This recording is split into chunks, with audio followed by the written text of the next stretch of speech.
Cuba jujur Sat, kalau emergency malam ni, tuan puan ada simpanan ke?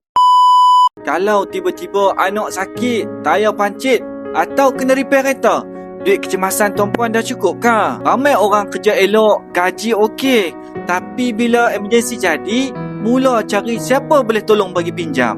Sebab bukan tak mampu, tapi tak bersedia. Emas ni tuan puan, senyap-senyap boleh jadi emergency fund yang terbaik. Tak bocor, tak lesap, tapi bila terdesak, boleh gadai atau boleh jual terus. Saya pernah tengok orang selamat sebab ada 3 keping dinar masa mak dia masuk hospital. Tak payah pinjam dengan sesiapa pun. 3 keping dinar tuan puan, hari ni harga dia sekeping 2,600. 3 keping darab 3 tuan puan. Jadi kalau tuan puan tak nak panik bila emergency datang, mulalah simpan 1 gram sebulan. Sign up sekarang. Sebantu tuan puan adakan dana kecemasan dalam tabungan emas.